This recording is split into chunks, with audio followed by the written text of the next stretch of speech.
ఉగ్రతా పాత్రల విషయంలో ఆయన ఎలా వ్యవహరిస్తాడు? How Lord deals with the vessels of wrath.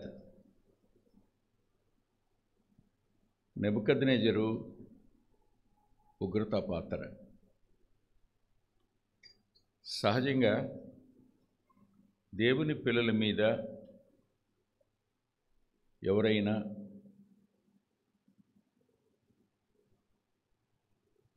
దుర్మార్గంగా ప్రవర్తిస్తే మనం కళ్ళెర్ర చేసి చూస్తాం, కానీ లోపలికి చూసుకుని పరిశీలన చేసుకోం. ఆ శత్రుత్వాన్ని దేవుడు అనుమతించాడేమో. మనం ఆయనకేదో గాయాన్ని కలుగు చేశాం, ఈ కారణం చేత అలాంటి వ్యక్తులను మనకు ఆయన తన చేతి ఉగ్రతా పాత్రగా మనల్ని అడగొట్టడానికి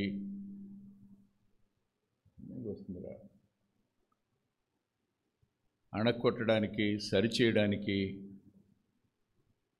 మనల్ని ప్యూరిఫై చేయడానికి, మన విశ్వాసం శుద్ధ సువర్ణ వలె కావడానికి అలాంటి వారిని వాడుకునే అవకాశం ఉంది.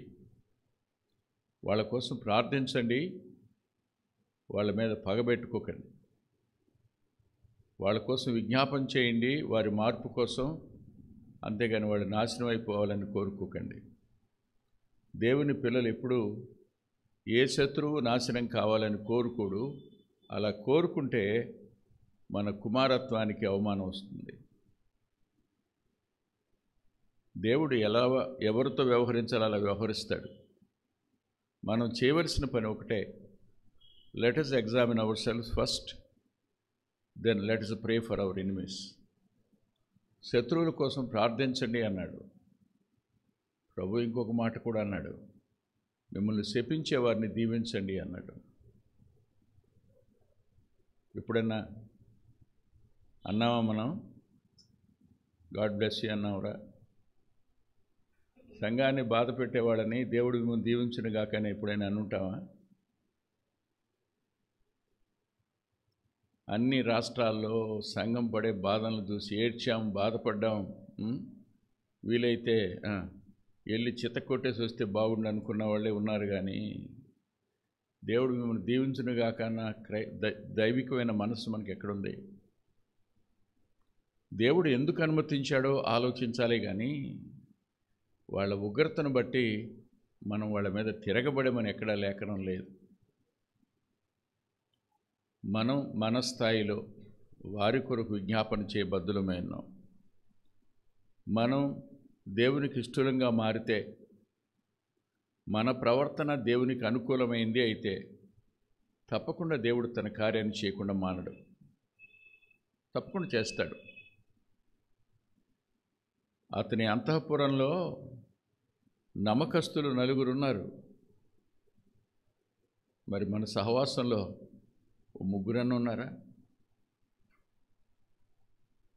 2 ఉన్నారా? 2 ఉంటే నా నామంలో ఏకీభిస్తే వారు భూమి మీద, దాన్ని పరలోకంలో అని ఆయన అన్నారు.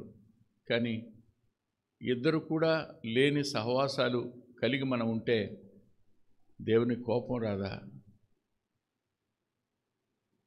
తీర్పు ఆయన ఇంటి వద్దనే ఆరంభమవుతుందని చదువుకున్నాం కదా. భయపడదాం, భయంతో వణకుతో మన సొంత రక్షణ కొనసాగించుకుందాం. నమ్మకమైన సాక్షులుగా జీవించడానికి ప్రభు చేతులకు సంపూర్ణంగా అప్పగించుకుందాం. ఆయన చిత్తం జరగనివ్వండి, మన ఇష్టం కాదు.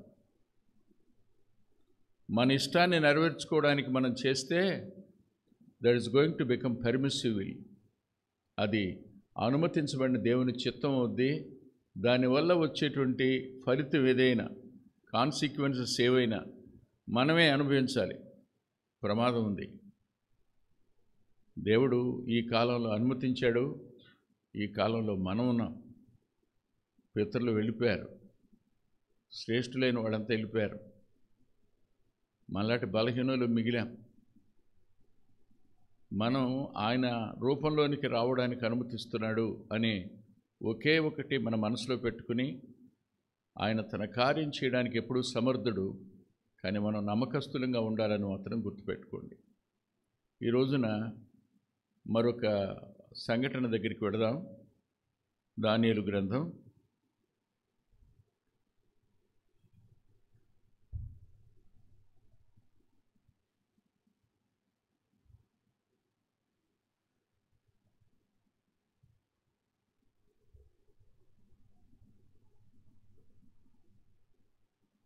4వ అధ్యాయం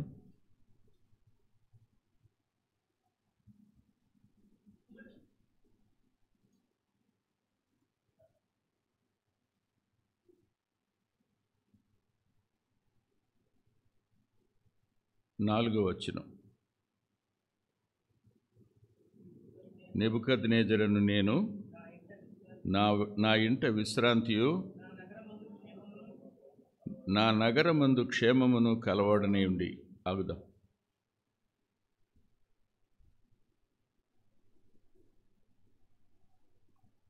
దేవుని పిల్లలకును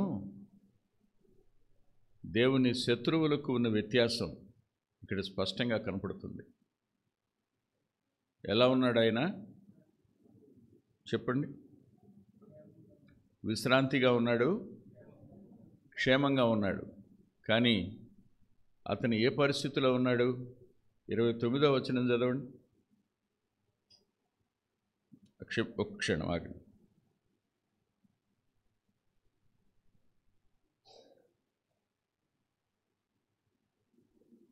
27వ వచనం. రాజా, నా యోచన నీ దృష్టికి అంగీకారమగునుగాక. ఒకవేళ నీవు నీ పాపమును మాని నీతి న్యాయములను అనుసరించి నీవు బాధపెట్టిన వారి యందు కరుణ చూపినడలా. ఆగండి. క్షేమంగా ఉన్నాడు, కానీ నిజస్థితి ఏమిటి? ఇది ఉగ్రతా పాత్రలు విశ్రాంతిలోనూ క్షేమంలోనూ ఉన్నట్టు కనపడతారు, కానీ దేవుడు వాళ్ళ దృష్టిని చూశాడు, వాళ్ళ పరిస్థితిని చూశాడు, వాళ్ళు చేస్తున్న కార్యాలను చూశాడు. చూసినవాడు దానియేలు ద్వారా హెచ్చరించాడు. రాజా, నువ్వు నీ పాపాలు మాని, పాపంలో ఉన్నా విశ్రాంతిలోనే ఉన్నారు, పాపంలో ఉన్నా క్షేమంగానే ఉన్నారు. చాలామందికి ఒక ప్రశ్న వస్తుంది. ఆ ప్రశ్న ఏమిటంటే, మనకైతే వెంటనే దెబ్బ తగులుతుంది, వాళ్ళకి ఎందుకు తగలట్లేదని.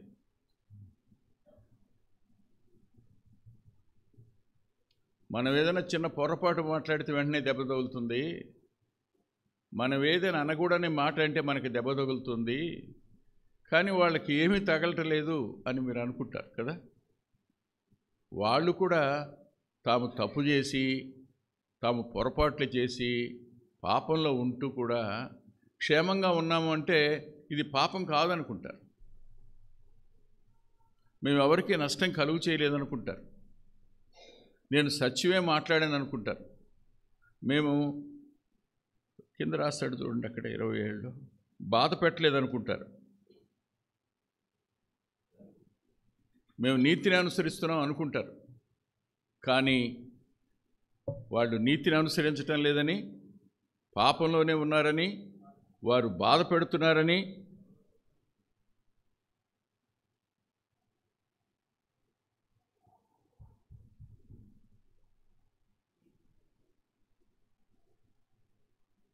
నీతి న్యాయాలను విడిచిపెట్టారని.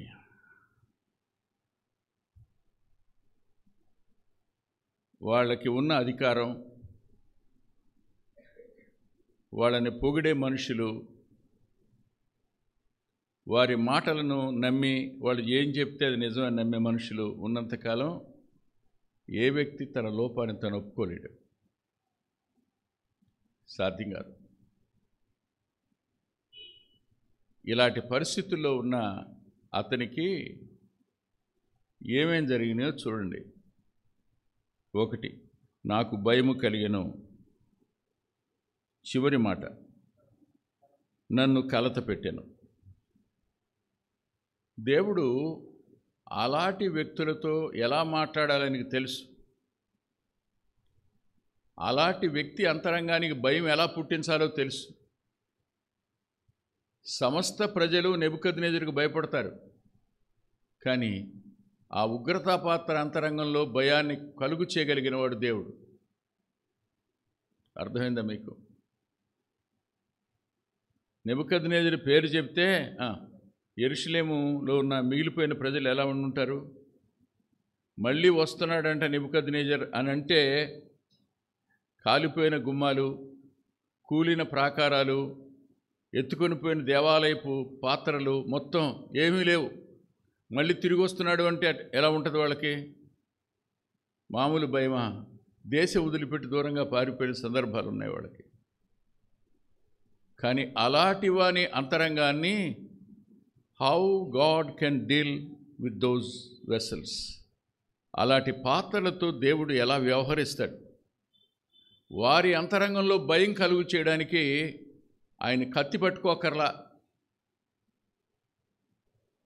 పెద్ద యుద్ధం చేయనక్కర్లా, ఓ పెద్ద జబ్బు కలగజేయనక్కర్లా.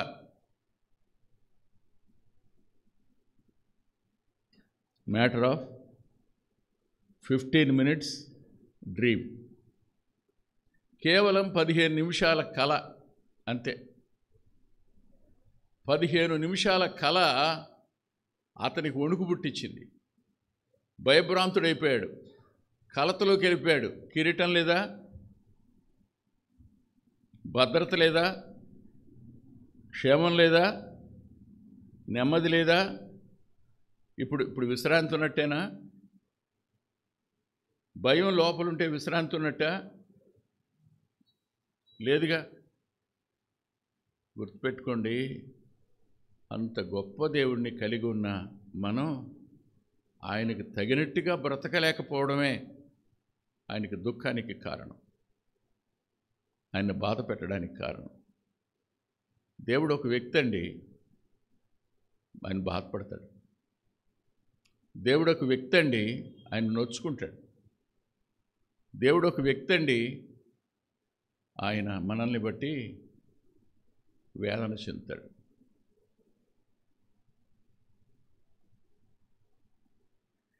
కానీ నమ్మకస్తులైన నలుగురు ఉన్నారు అక్కడ. ఆ నలుగురు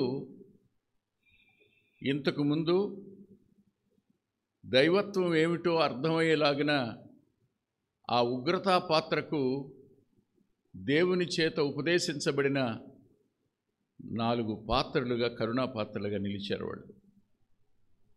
మనం కరుణా పాత్రలం అయితే ఉగ్రతా పాత్రలకు దేవుని ప్రత్యక్షత అందుతుంది. మనం చేసే ప్రార్థన కానీ, మనం తీసుకున్న నిర్ణయాలు కానీ, నిర్ణయం కోసం మనం నిలబడి అవమానించబడడానికి సిద్ధపడిని ఏమొచ్చినా దేవునికి అప్పగించుకుని మౌనంగా కొనసాగగలిగితే దేవుడు నీ పక్షంగా తన కార్యాన్ని చేయడానికి సమర్థుడు. భయం వచ్చింది, కలవరం వచ్చింది. వచ్చినప్పుడు దేవుడు ఎంత గొప్పవాడంటే ఉగ్రతా పాత్రను కూడా హెచ్చరింపజేశాడు. జాగ్రత్త, జాగ్రత్త. నువ్వు ఎలా ఉన్నావు? నీ దృష్టికి ఎలా ఉన్నావు? సమాజం దృష్టికి ఎలా ఉన్నావు? చూడండి ఎలా ఉన్నాడు. 4వ అధ్యాయంలో 10వ వచనం, నేను నా పడక మీద పరుండి ఉండగా నేను చూడగా భూమి మధ్యను మిగుల ఎత్తుగల చెట్టు కనపడెను. అంటే ఇంకా ఆ చెట్టు కంటే ఎత్తైన చెట్టు లేదు.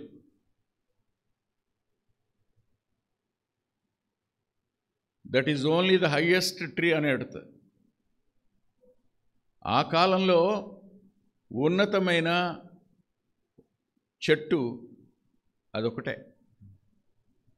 లేఖనంలో రాజులను చెట్లతో పోల్చిన సందర్భాలు ఉన్నాయి.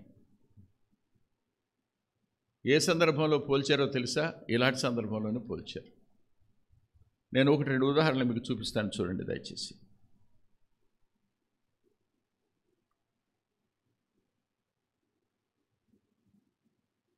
యెషయా గ్రంథం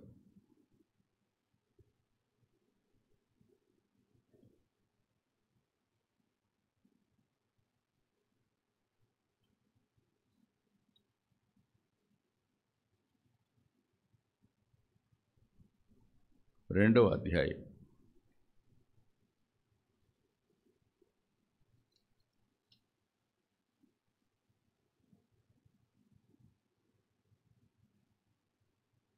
'ఎవరు అహంకరిస్తారో వాళ్ళ గురించి రాయబడిన మాటలు.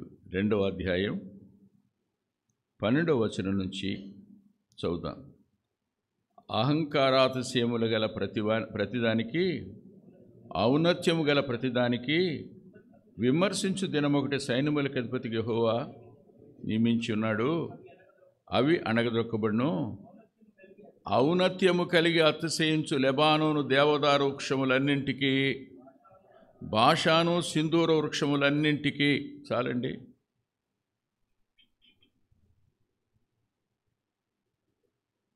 ఇంతకు ఎవరు ఈ వృక్షాలు? పైన రాస్తాడు చూడండి, 11వ వచనం. అహంకార దృష్టి, గర్వంగా మాట్లాడే వ్యక్తి. ఎవరి అంతరంగంలో గర్వం అడుగు పెడుతుందో, గర్వం అడుగు పెట్టడానికి పెద్ద టైం పట్టదు. నేను నా స్వానుభవం వాటి మీతో చెప్తాను. నేను గూడూరులో, నెల్లూరు దగ్గర గూడూరులో మీటింగ్లో ఉన్నాను. పబ్లిక్ మీటింగ్ అది.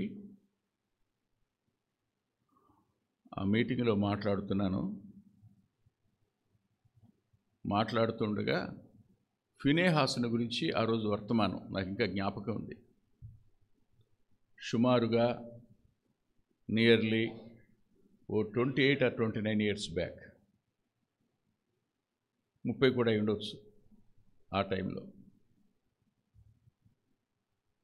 25 ఎక్కువ, 30 తక్కువ. అనవసరంగా అబద్ధం ఆడినండి వస్తాను. అనవసరంగా, అవసరంగా ఆడిన తప్పే. మాట్లాడుతూ ఉపోద్ఘాతం చెప్పడం. ముందు దేనికైనా ఉపోద్ఘాతం చెప్తాను, ఇప్పుడు చెప్పినట్టు. ఉపోద్ఘాతం చెప్పడానికి నాకు ఎవరు దొరకక నన్ను నేనే ఉపోద్ఘాతంగా చెప్పుకోవడం ప్రారంభించాను. సేవ ఆరంభంలో సుమారుగా 11 లేదా 12 మంది ఒకేసారి బయటకు వచ్చాము. వాళ్ళందరూ పీక్స్కి వెళ్ళిపోయారు. వాళ్ళందరూ కొంతమంది చనిపోయారు కూడా, లేరు ఇప్పుడు. వారిలో కొంతమందిని డబ్బు పట్టుకుంది, సిరి పట్టుకుంది, కొంతమందిని స్త్రీ పట్టుకుంది, కొంతమందిని కీర్తి పట్టుకుంది అని చెప్తూ, నన్నైతే అనాలి నేను, కానీ నేనైతే అన్నా. నేను అసంకల్పితంగా అన్నాను అని నన్ను నేను సమర్థించుకోవడానికి చాలా సంవత్సరాలు ప్రయత్నం చేశాను, అనుకున్న మనసులో. కానీ ఇక్కడ కూర్చుని ఆలోచిస్తున్నప్పుడు నాకేం గుర్తొచ్చిందో తెలుసా? హృదయంలో ఉన్నదే కదా నోరు మాట్లాడేది.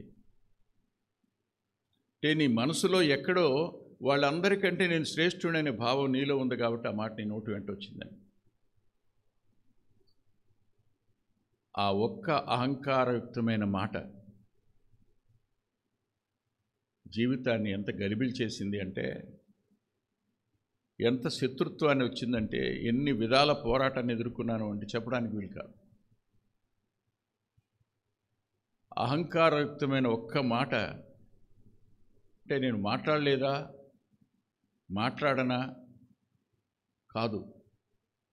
నేను మాట్లాడిన ఒక మాట సంగతి చెప్తున్నా, మిగతా మాటలన్నీ చెప్తే టైం చాలదు.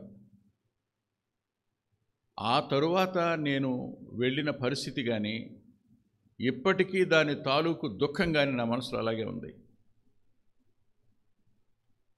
అహంకారం అనేది, నెబుకద్నెజరు నువ్వు పాపాన్ని మాను, ఎవరిని బాధ పెడుతున్న వాళ్ళని కరుణించు, న్యాయాన్ని నీతిని జరిగించు, నీ పాపం మానుకో అని చెప్పాడు ఆయన.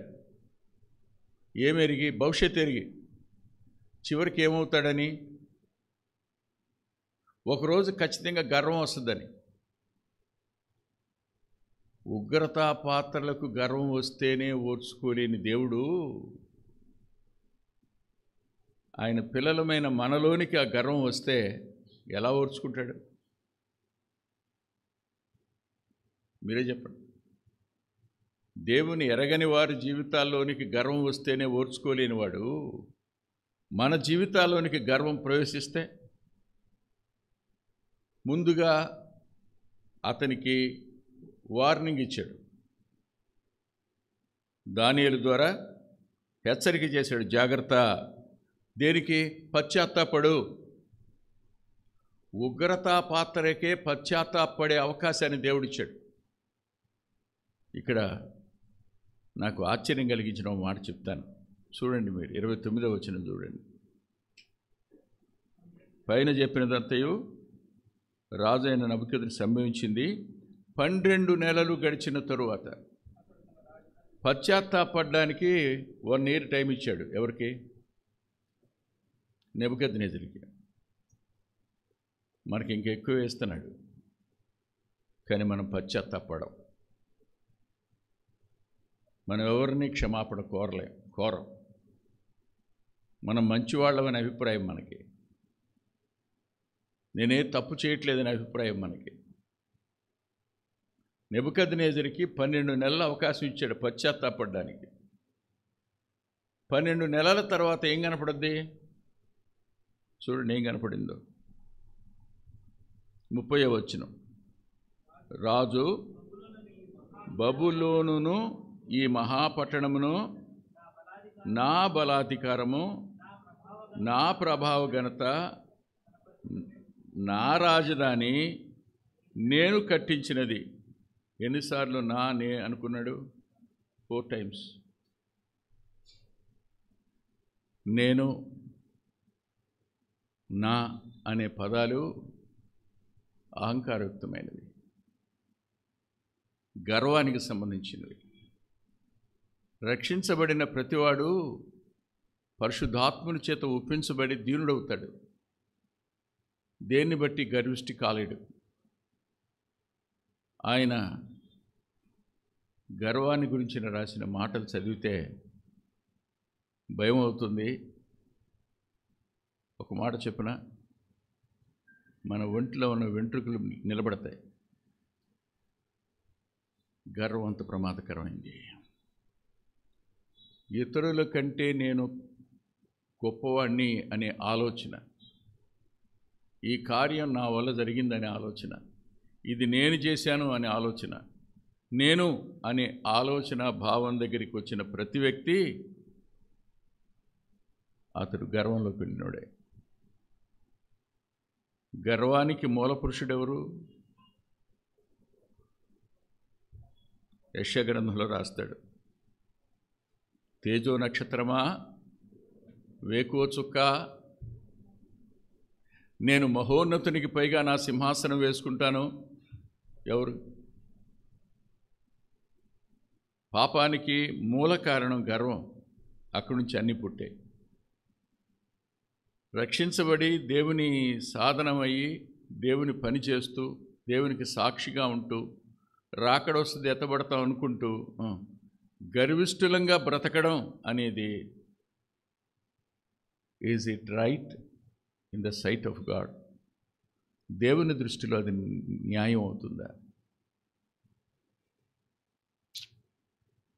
నేను గర్వాన్ని గురించి, అహంకారాన్ని గురించి కొంచెం ఈరోజు మిమ్మల్ని ఎక్కువ విసిగించడానికి ప్రయత్నం చేస్తున్నా. అంటే ఎక్కువ రెఫరెన్స్లు మీరు చూడాలి. అందుకోసం నెంబర్ 1 చూడండి, హోషేయ గ్రంథం. దానియేలు తర్వాత ఉంటుంది.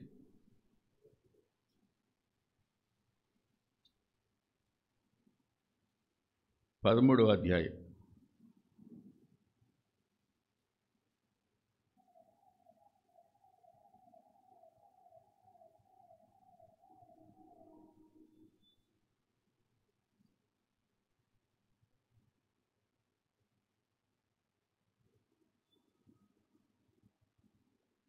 హోషేయ గ్రంథం 13వ అధ్యాయం 4వ వచనం నుండి లేకపోతే 6వ వచనం చివరి భాగం చదవండి. తృప్తి పొంది గర్వించి నన్ను మరచి. గర్వం అనేది దేవుడిని మర్చిపోయేటట్టు చేస్తుంది.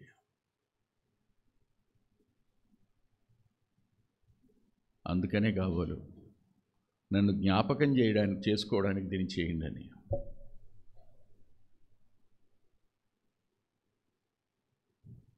గర్వం దేవుని ఉనికిని మర్చిపోద్ది. గర్వం దేవుని ప్రేమను మర్చిపోద్ది. గర్వం దేవుని త్యాగాన్ని మర్చిపోద్ది. దేవుణ్ణే మర్చిపోయేటట్టుగా చేస్తుంది నేను. నీలో నీవు, నీపై నువ్వు, నీ కొరకు నువ్వు, ఇంతే. స్వయం కేంద్రత జీవితం అహంకారపూరితమైంది. నేను ఎవరికి తల ఉంచవలసిన అవసరం లేదు. నాకు ఎవరితో పని లేదు. నేను ఎవరి మీద ఆధారపడను. పొరపాటు. దేవుణ్ణి మర్చిపోవడం కదా. రాత్రి పండుకున్న వాళ్ళు ఈ పూట లేవల.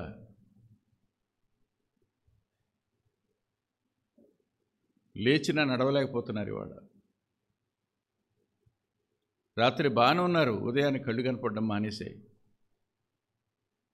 ఆయన ఎవరు? ఆయన ఉనికిని మర్చిపోయేటట్టుగా చేయగలిగింది గర్వం, అహంకారం. ఇది మనలో లేదని మీరు అనుకుంటున్నారా?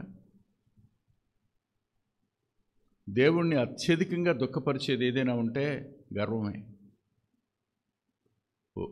ప్రవక్త అంటాడు, వారి గర్వమును బట్టి నేను లోపల ఏడ్చుచున్నానంటాడు ప్రవక్త. గర్వాన్ని చాలా సులభంగానో సులకనగానో తీసుకోకండి. గర్వం ఎంత ప్రమాదానికి దారి తీస్తుందో చెప్పడానికి వీలు కాదు. ఏ మూల నుండో ఏదో ఒక రకంగా నేను చెప్తుంటాను. అప్పుడప్పుడు కొంచెం తెల్లగా ఉన్నవాళ్ళు ఎలా ఫీల్ అవుతారు?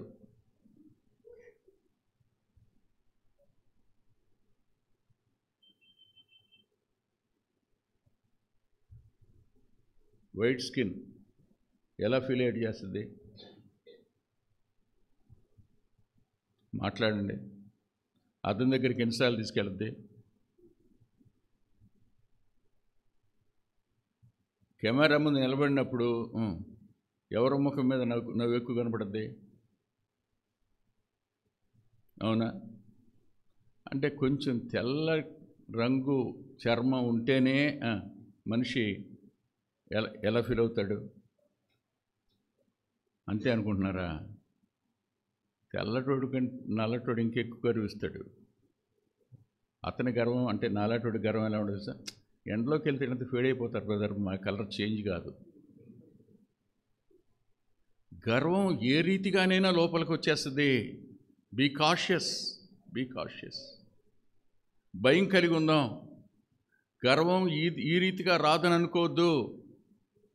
బాబురావు నీకంటే మంచిగా అమ్మేవాడు ఎవడు లేడయ్యా, నువ్వు చక్కగా తోస్తావయ్యా అంటే అన్నప్పుడు బాబురావు నాలాగా ఉబ్బిపోడా? ఖచ్చితంగా ఉబ్బిపోతాడు. ఎందుకని? రైటే, న్యాయంగానే ఉన్నాడు, నీతిగానే చేస్తున్నాడు. నువ్వు నీతిమంతుడు అయ్యా అంటే చాలు వచ్చేస్తుంది మనకి. గర్వం ఎటు నుంచి లోపలికి వస్తుందో తెలీదు. అది చదువు వైపు నుంచి రావచ్చు, ఉద్యోగం వైపు నుంచి రావచ్చు, బంధుత్వం వైపు నుంచి రావచ్చు, శరీరంలో నుంచి రావచ్చు, చెవిలో గుసగుసలాడే వాడి నుంచి రావచ్చు, ఎటు నుంచైనా రావచ్చు. కానీ ఉగ్రతా పాత్రలు గర్విస్తేనే ఓర్చుకోలేని దేవుడు మనం అహంకారులం అయితే, అందుకే రాస్తాడు యాకోబు పత్రికలో, ఆయన అహంకారులను ఎదిరించి దీనిలో అయితేగా మనం ఎక్కడ దీనిలో అయ్యాం? సరే, మరో మాట దగ్గరికి వెళ్దాం.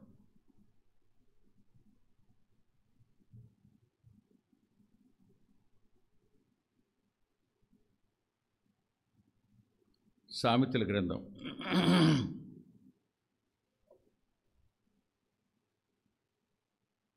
8వ అధ్యాయం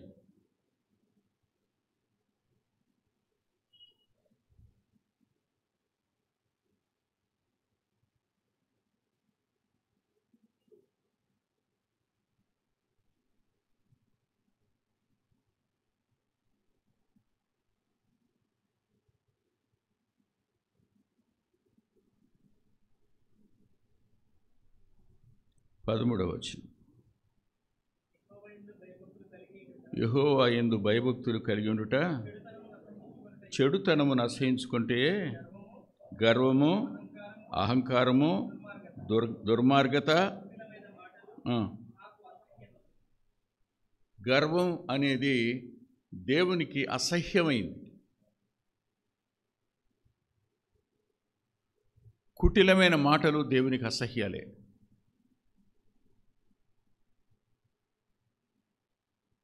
అహంకారం అంటే ఒక డిగ్రీ ఎక్కువ గర్వం కంటే. ఈ రెండిటి వల్లే దుర్మార్గత వస్తుంది ఒకనిలోనికి.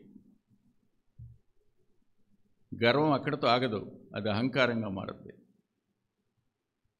అహంకారంతో ఆగప్పుడు ఖచ్చితంగా మాట, ప్రవర్తన దుర్మార్గంగా మారుతాయి.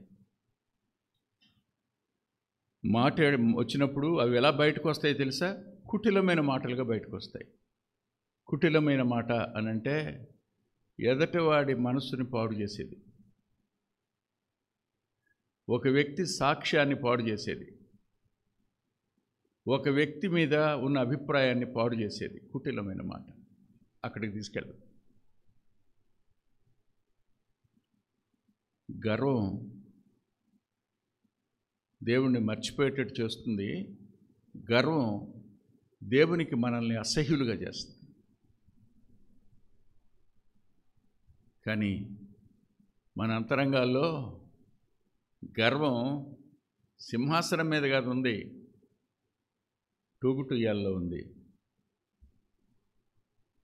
దాన్ని చక్కగా ఊపుకుంటూ ఉంటాం, అద్భుతంగా పాటలు పాడుతూ ఉంటాం కదా, అద్భుతంగా ఆరాధన చేస్తుంటాం. గర్వాన్ని లోపల ఉయ్యాలు ఊగిస్తూనే ఉంటాం. మీరైనా నేనైనా, ఐఎమ్ నాట్ ఎక్సెప్షనల్. పరిశీలన చేసుకుంటా ఉంటే గర్వం లోపలికి రావడానికి ఎంతో టైం పట్టదు. అంటే దేవుణ్ణి మర్చిపోవడానికి ఎంతో టైం పట్టదనేగా, దేవునికి అసహ్యులుగా మారడానికి ఎంతో టైం పట్టదనే కదా అర్థం. దేవుణ్ణి ఎరిగామని చెప్పుకుంటూ, ఆయన మా తండ్రి అని చెప్పుకుంటూ, ఆయన నన్ను ఆకర్షించాడని చెప్పుకుంటూ, తన ఆత్మచేత ఒప్పించాడని చెప్పుకుంటూ, తన కుమారుని రక్తం చేత కడిగి పవిత్రపరిచాడని చెప్పుకుంటూ, నేను స్వయానికి సిలువ వేసుకున్నాను, చచ్చిపోయానని చెప్తూ, అన్ని గర్వాల కంటే ప్రమాదకరమైన గర్వం ఆత్మీయమైన అహంకారం. Spiritual pride is more dangerous than the fleshly pride. శరీర సంబంధమైన గర్వం కంటే ఆత్మ సంబంధమైన గర్వం అత్యంత ప్రమాదకరమైంది.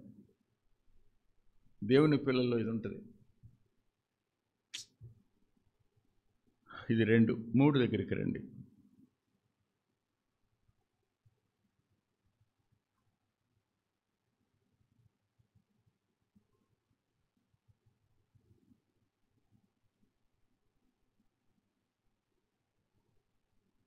నూట 19వ కీర్తన.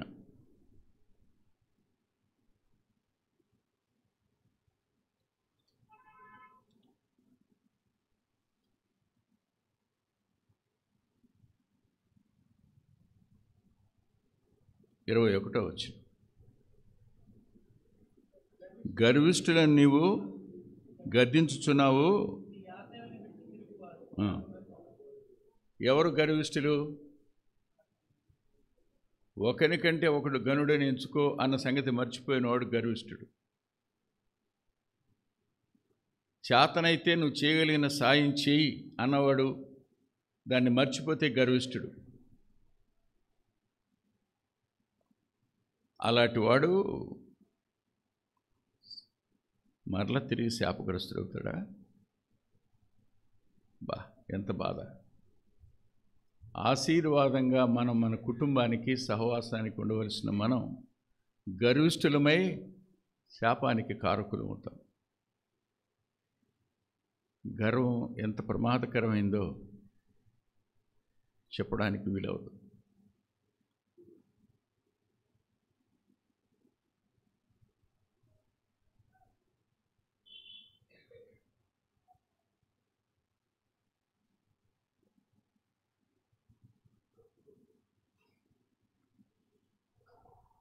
సరే, మరో వచ్చిన దగ్గరికి కూడా రండి.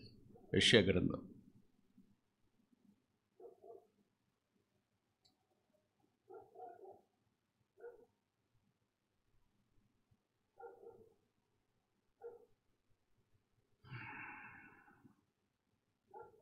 10వ అధ్యాయం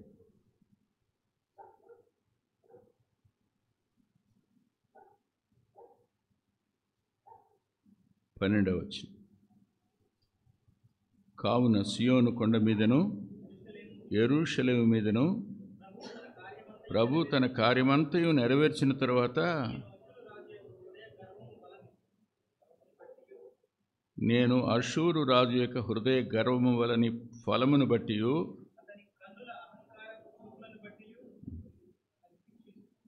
గర్వం శిక్షించబడడానికి, దేవుని చే శిక్షించబడడానికి కారణం అవుతుంది.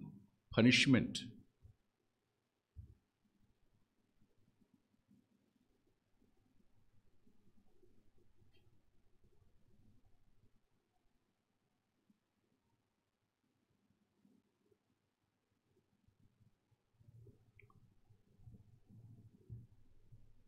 నాలో ఏ గర్వం లేదు అని అనుకుంటే మనం గర్విష్ఠులలో సుప్రీం అన్నమాట.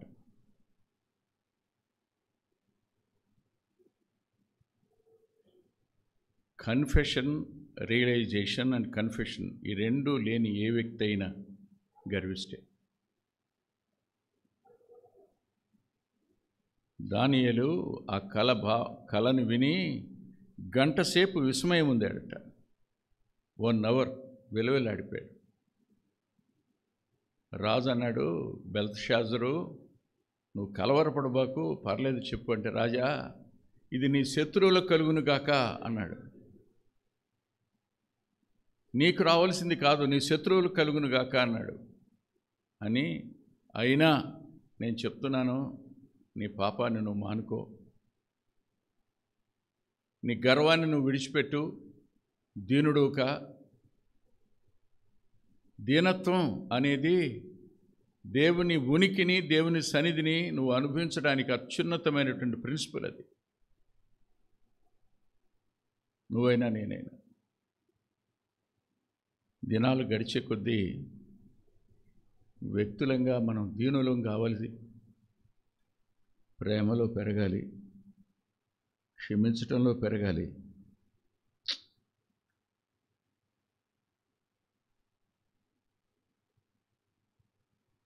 కానీ నేను గమనిస్తుంటాను, పునరుద్ధాన ప్రత్యక్షతలు పుస్తకం మళ్ళీ మళ్ళీ తీసి చదివే ప్రతిసారి ఎక్కడో నా మాటల్లో అహంకారం ధ్వనించిన సందర్భాలు కనపడుతున్నాయి. అంటే ఇది నాకు దేవుడే తెలియజేశాడు, ఈ భావం నాకు దేవుడు తెలియజేశాడు, ఈ ఆలోచన దేవుడు నాకు ఇచ్చాడు అన్నప్పుడు ఎక్కడో నేను ఒక స్పెషల్ పర్సన్ని అనే భావం.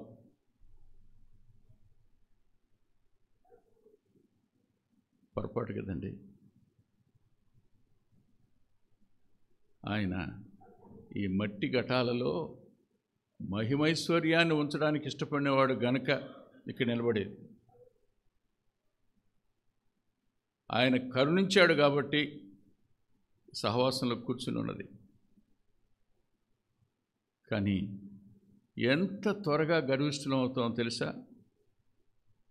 ఒక శ్రేష్ఠుడైన భక్తుని జీవితంలో ఒక లోపం మన కంటికి మన చెవికి వినపడితే వెంటనే మనం ఏడవలసింది పోయి సంతోషిస్తాం.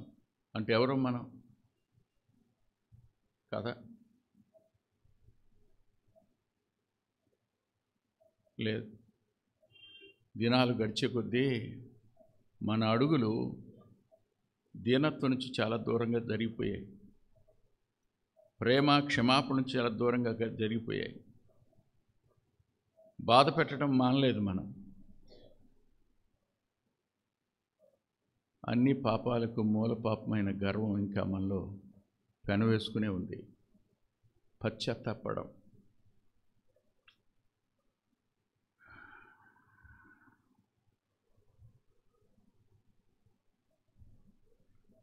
సామెతల గ్రంథకర్త మనందరికీ తెలిసిన వచనాలవి. 16వ అధ్యాయం 18వ వచనంలో ఒక మాట అంటాడు.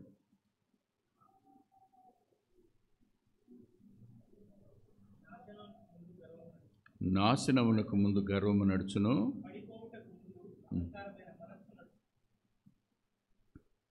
విచిత్రం చెప్పిన ఈ వచనం సామెతల గ్రంథంలో 2 సార్లు రాసిపెట్టాడు. ఇదే వచనం, సేమ్ వచనం. 28, 25లో కూడా ఉంది ఇదే మాట. ఆయన 2 సార్లు ఈ మాట రాశాడు అని అంటే దాని వెనక ఎంత ప్రమాదం ఉందో ఆలోచించండి. 2 సార్లు రాశాడు ఆయన. ఆయన ఒకసారి మాట్లాడతాడు, 2 సార్లు మాట్లాడాడు. వ్యక్తిగతంగా నీతో, వ్యక్తిగతంగా నాతో.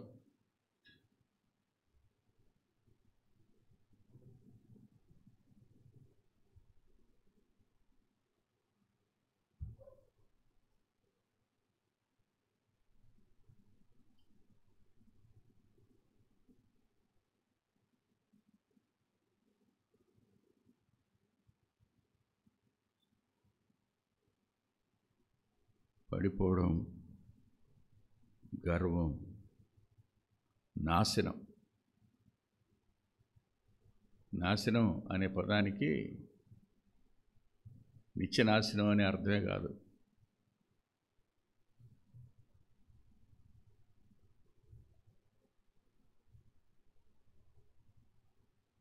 దేవుడు వాడుకోవడం మానేస్తాడు. మనుషులు వాడుకుంటారు, దేవుడు వాడుకోడు. మనుషులు ఎవరినైనా పిలుస్తారు, ఎవరినైనా వాడుకుంటారు, కానీ దేవుడు వాడుకోడు. నీ పని ఏమైనట్టు, నీకు ఇవ్వబడిన టైం ఏమైనట్టు,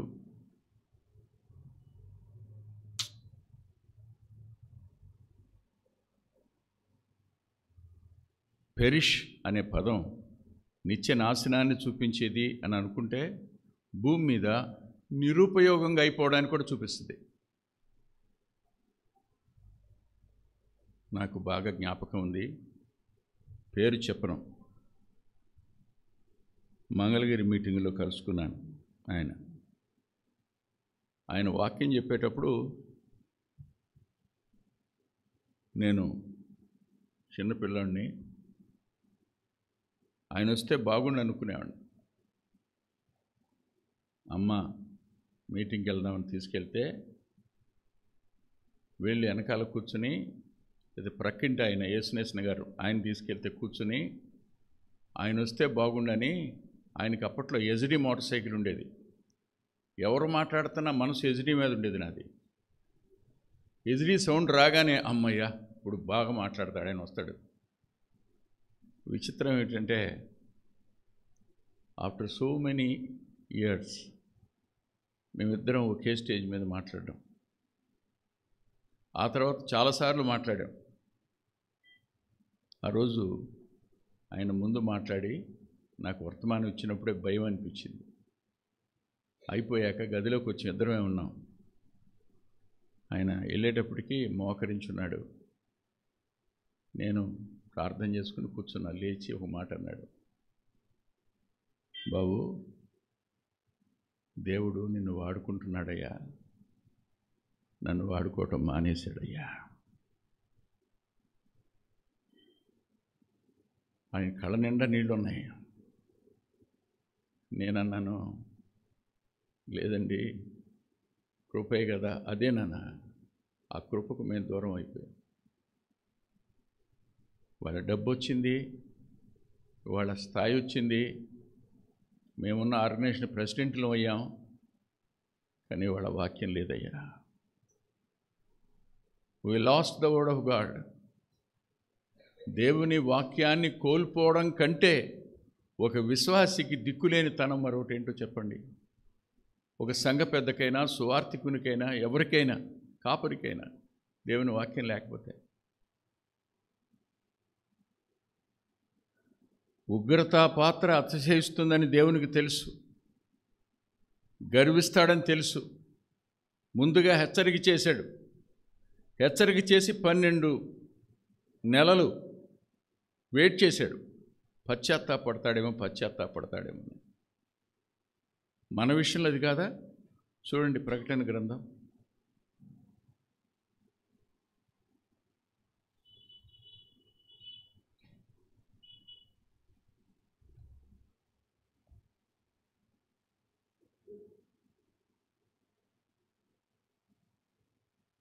ప్రకటన గ్రంథం 2వ అధ్యాయం.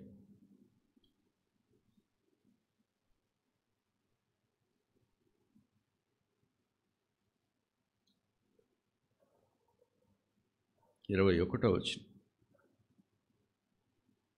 మారు మనసు పొందుటకు నేను దానికి సమయం ఇచ్చితిని గాని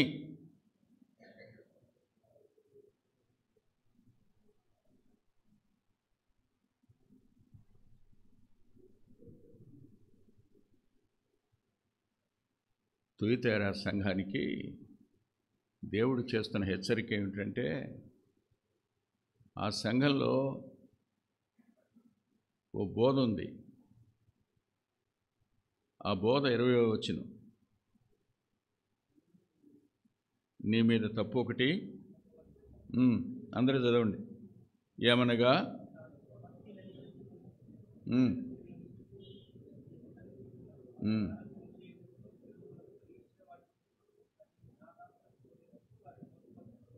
ఆగండి. మోసపరిచే బోధ మందిరాల్లోకి వచ్చేస్తుంది.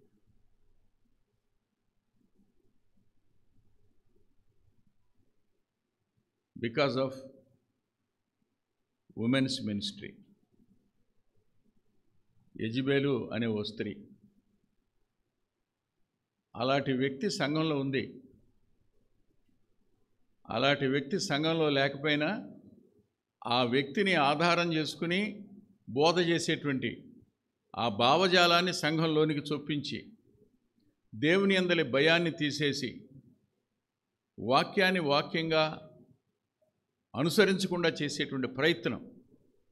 అప్పుడు అన్నాడు, మారు మనసు నాకు పొందడానికి టైం ఇచ్చాను కానీ అన్నాడు, నువ్వు నీ జారత్వాన్ని విడిచిపెట్టలేదు.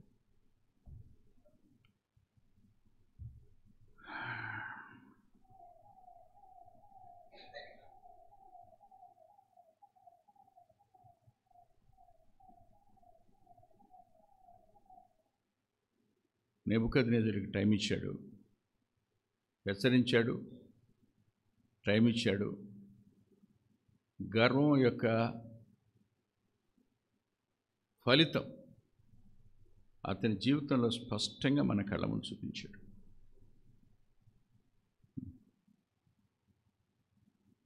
గర్వం ఏం చేస్తుందో యెషయా గ్రంథంలో రాశాడు. చూడండి, యెషయా గ్రంథం 14వ అధ్యాయం.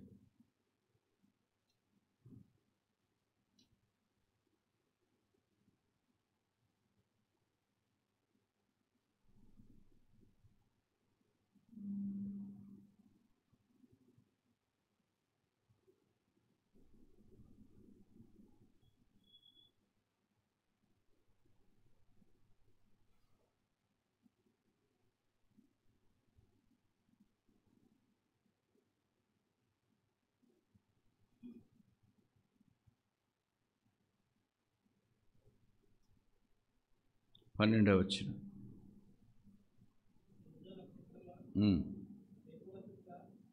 నీవు ఆకాశం నుండి నీవెట్లా ఆకాశం నుంచి పడితివి?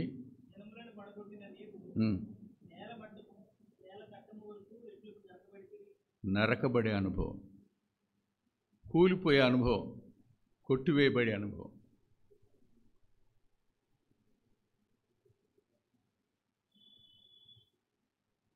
అయిపోయింది. ఆ రోజు అనుకున్నాడు, పెద్ద పట్టణం, చిన్నది కాదు బాబిలోన్, దాని ప్రాకారం చిన్నది కాదు. ప్రాకారం మీద నడుస్తున్నాడు. నడుస్తూ ఉండగానే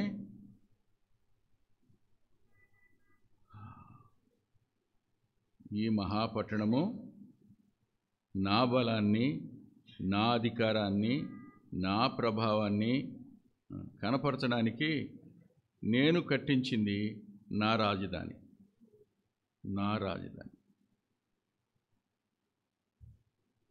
ఏమని పిలిచాడు అతని దేవుడు? నా సేవకుడు, నా దాసుడు అన్నాడు. ఉగ్రతా పాత్రలు 2 రకాలుగా ఉండే అవకాశం ఉంది. Sometimes they may be హీదెన్, sometimes they may be our brother even. మన తాలూకా వాళ్ళని కూడా ఉగ్రతా పాత్రగా వాడుకుంటాడు, శత్రువులను కూడా వాడుకుంటాడు. నెబుకద్నెజరు శత్రువు అయితే యేహూ ఎవరు? యెజెబెలు విషయంలో ఉగ్రతా పాత్రేగా. కొన్నిసార్లు మన వాళ్ళే మనకు శత్రువులు అయ్యారు అంటే వాళ్ళు దేవుని చేత వాడబడే ఉగ్రతా పాత్రలు అంతే. వీ హ్యావ్ టు యాక్సెప్ట్, తప్పదు. నరకబడిన అనుభవం, ఇంకా చిగిర్చే అనుభవం ఉండదు. ఆయన నరికితే, మనుషులు నరికితే ఎంతో కొంత మోడు మిగులుద్ది. ఆయనే నరికేస్తే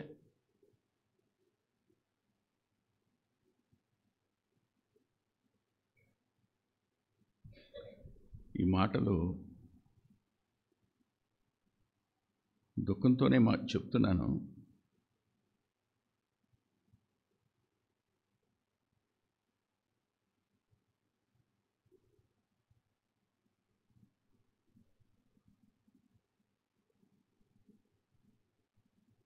ఇక్కడ క్షణం ఆగి ఇంకొక మాట చూపించరా? ఇది నెబుకద్నెజరుకి సంబంధించింది కదా, మనకు సంబంధించింది కాదు కదా అని మీరు అనుకుంటారని.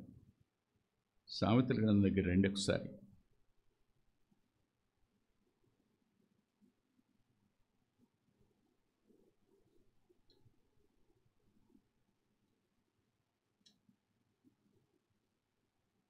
పదిహేనవ అధ్యాయం.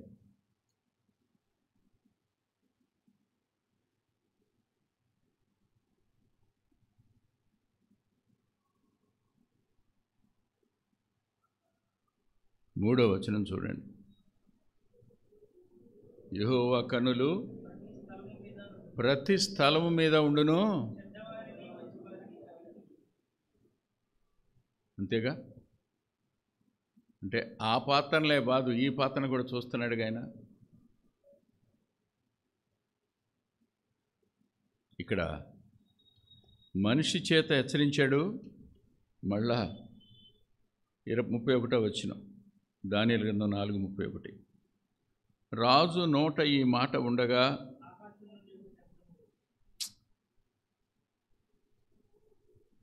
Lord spoke to him personally. ప్రవక్త ద్వారా మాట్లాడాడు, ముందు హెచ్చరించాడు. పనిష్మెంట్ దగ్గరికి వచ్చేటప్పుడు దేవుడే మాట్లాడాడు. అంతే.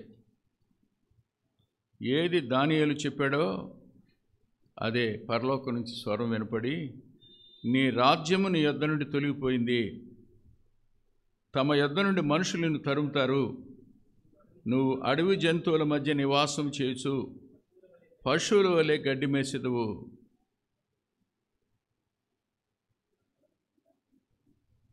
ఒక ఆయన అన్నాడు, పొద్దున్న లేచి గడ్డే తింటున్నాను బ్రదర్ నేను కూడా అని. గోధుమ గడ్డి తింటున్నారంట అందరూ. కాబట్టి బ్రదరు, దేవుడు నాకు కూడా గడ్డి పెడుతున్నాడు అన్నాడు. ఆరోగ్యం కోసం తింటున్నాం అంటలా.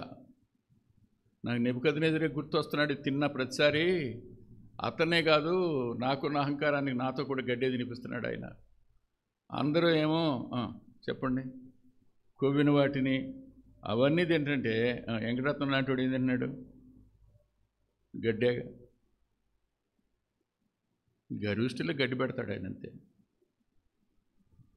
అనుమానం ఏం లేదు.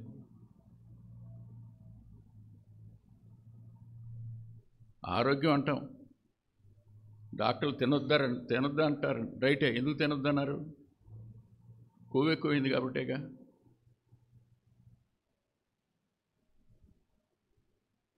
కాదనకండి, మనిషికి కళ్ళు మెరకలవుతాయి, గర్వం ఖచ్చితంగా వచ్చి తీరుతుంది. ఎంత త్వరగా గర్వం వస్తుంది అంటే చెప్తాను నా విషయం. మంచిర్యాలలో 2 రోజులు మీటింగ్ అయిపోయింది, కారు ఎక్కాను. కుడి ఎడంగా నా వయసు ఉంటుంది ఆయనకి, నా అంత ఎత్తున్నాడు. తన భార్య తన పిల్లలతో వచ్చి నిలబడ్డాడు.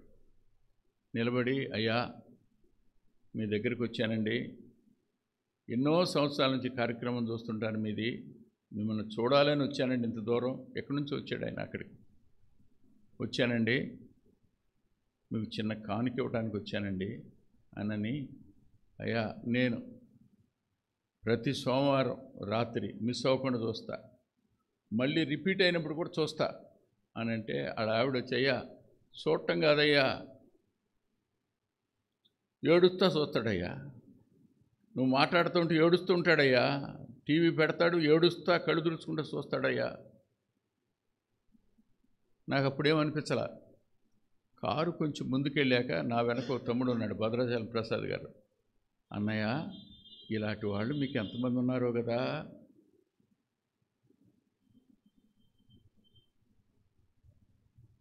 నా శరీరం అందే, శభాష్ వెంకటరత్నం, చాలామంది ఉన్నారు నీకు. Is it not pride? గర్వం ఎంతలో ఎంత సమయంలో ఏ చిన్న విషయంలో లోపలికి అడుగు పెట్టదో చెప్పండి. గుర్తుపెట్టుకోండి, పాత్ర నీళ్లు తాగి గ్లాస్ అక్కడ పెడతాం, అవసరం వస్తేనేక. గ్లాసుని జేబులో పెట్టుకుని తిరుగుతారా? గ్లాసు నెత్తి మీద పెట్టుకుంటారా? మేమంతా ఆయన చేతిలో పాత్రలం కదా. దేవునికి ఇవ్వవలసిన స్థానం ఒక సేవకునికి ఇస్తే ఆ సేవకుడు గర్విష్టే పతనం అయిపోతాడు. ఎప్పుడు తేవద్దు మీ మనసులో, తెచ్చి ఎప్పుడూ మెచ్చుకోవడానికి ప్రయత్నించవద్దు, చాలా ప్రమాదం. ఈ స్థలం ప్రమాదకరమైన స్థలం. ఇది 2 అంతల శిక్షకి ఇది కారణం. నెబుకద్నెజరు తల మీద కిరీటం ఉంది, కానీ ఇక్కడ నిలబడిన వాని తల మీద ప్రజల యొక్క అభిమానం అనే కిరీటాలు ఉంటాయి. లెక్క లేకుండా మాట్లాడతాం, అసలు మాలో ఏ తప్పు లేదన్నట్టు మాట్లాడతాం, మీరెందుకు తప్పు చేస్తున్నారు అన్నట్టు మాట్లాడతాం. ఇదే దేహంలో మేము కూడా ఉన్నామని, మేము కూడా రక్తమాంసాల్లో పాలివాళ్ళమని, మేము కూడా సామాన్యమైన ప్రజలు మనుషులమేనని స్పృహ విశ్వాసుల మనసులో తీసేసి, అమ్మో అన్నయ్య ఎక్కడ, ఎప్పుడు అనుకోకండి. ఆయన ఒక అమ్మా నాన్నకే పుట్టాడు, వాడికి జ్వరం వచ్చింది, వాడు జబ్బుపడ్డాడు, వాడు పాపే, వాడి కోసం కూడా ప్రభు చనిపోయాడు. క్షమించి సేవకు పిలిచాడు, పిలిచి పని అప్పగించాడు, నమ్మదగిన వానికి వేయించి. ఆయన నమ్మకస్తుడు కాబట్టి. ఇంతకు మించి అతిశయించడానికి ఏముంది? ఏమి లేదు. కానీ అతిశయం లోపలికి ఎలా వస్తుందో తెలుసా? ఎలాగైనా రావచ్చు. నాకు దేవుడు ఒక మంచి కొడుకునిచ్చాడు, అతిశయం. నాకు దేవుడు మంచి సహకారులను ఇచ్చాడు, సంతోషించు, కానీ అతిశయించుకో. ఎంత త్వరగా అహంకారి. దేవుడు దానియేలు ఏ మాట చెప్పాడో అదే పరలోకం చెప్పింది మళ్ళీ. అంతే. పరలోకం చెప్పటం పూర్తి కాగానే ప్రజలకు ఆ మనసు ఎలా వచ్చిందో మరి, తరిమేశారు. ఎవరిని?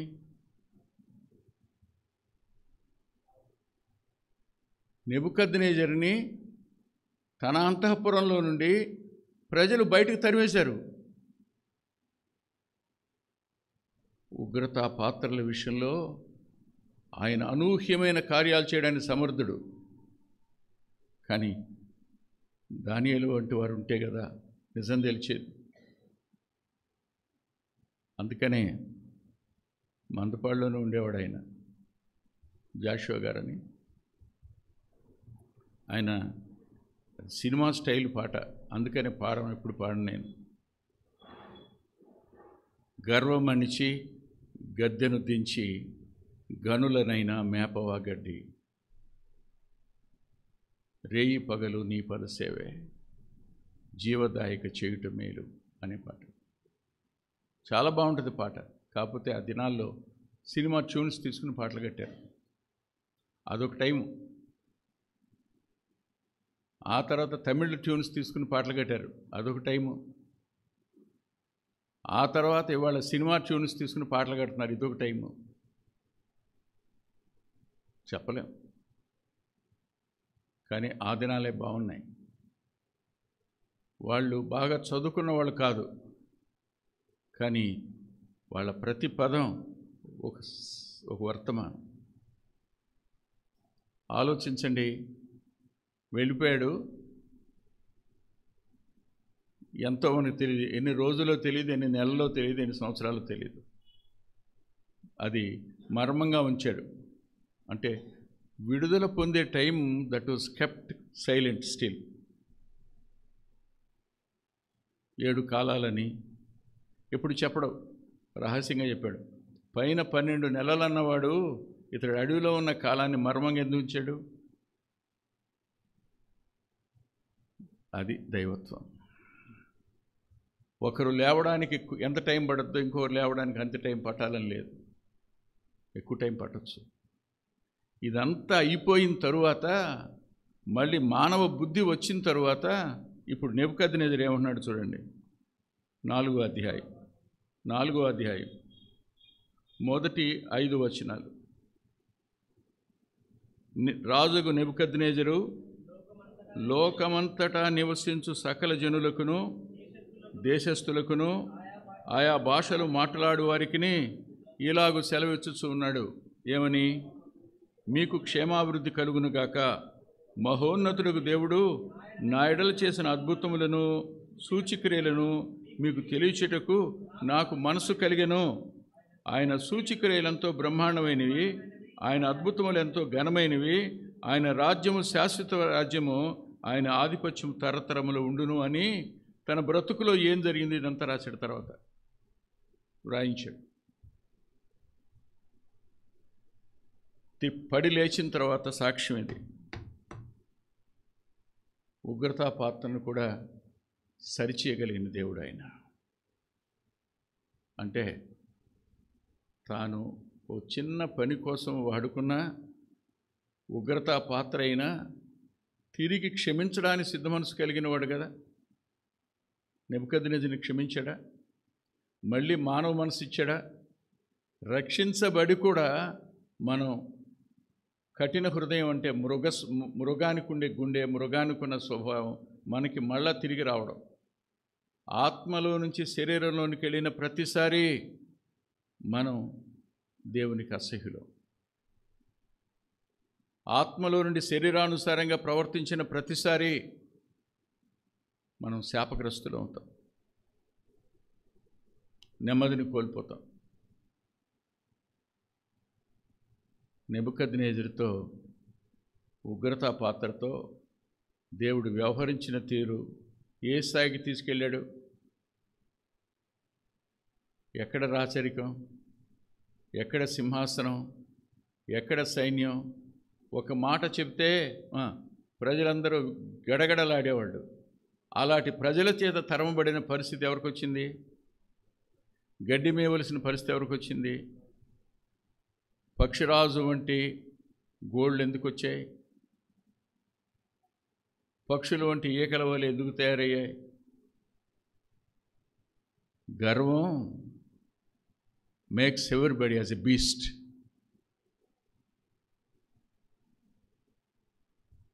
మనల్ని మృగంగా మారుస్తుంది.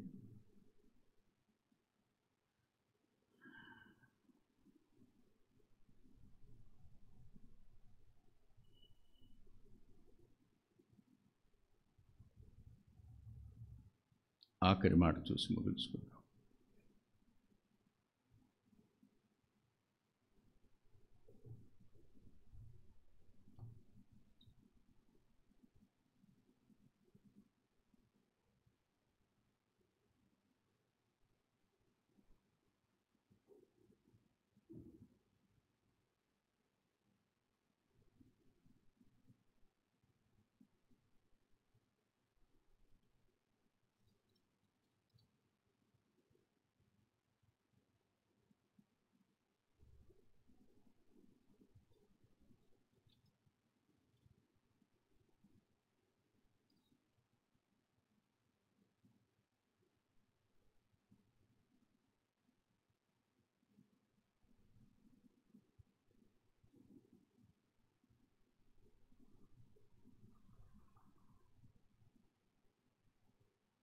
నా ముందున్న వచనాలలో ఏ వచనాన్ని ఆఖరి వచనంగా చూపించాలనే దగ్గర మనసులో చాలా పెద్ద పోరాటం అనిపించింది.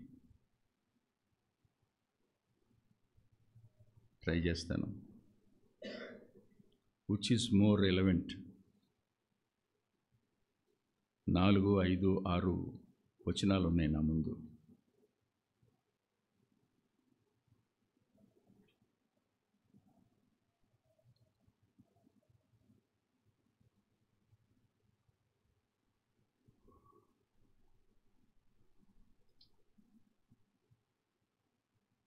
ఇర్మియా గ్రంథం 9వ అధ్యాయం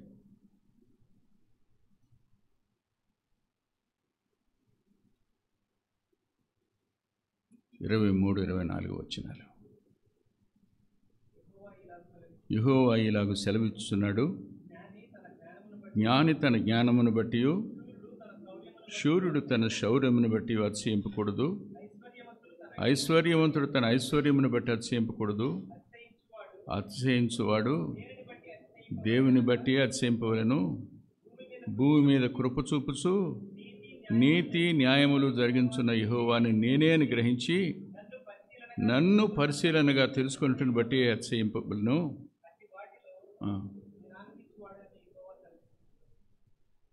ఆయన యందు తప్ప మరి దేని యందు మనము అతిశయింపుకుందుముగాక. ఈ నిర్ణయాన్ని నేను తీసుకున్నానని పౌలు అన్నాడు.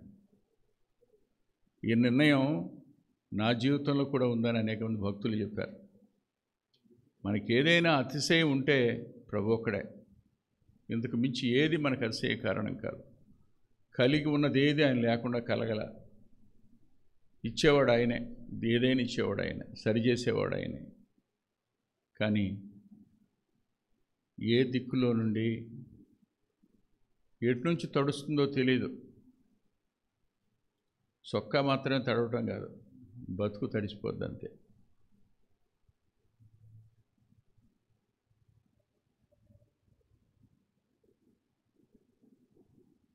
ఒకరోజు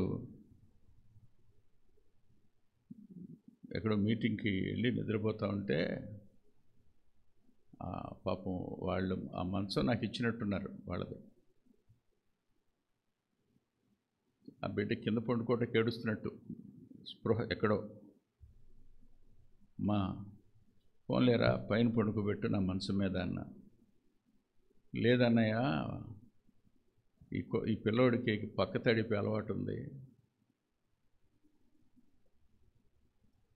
చిన్నప్పుడు అందరికీ ఉండే అవకాశం ఉంది, కానీ గర్వం ద్వారా బతుకొని తడుపుకునే అవకాశం ఎప్పుడూ ఉంటుంది.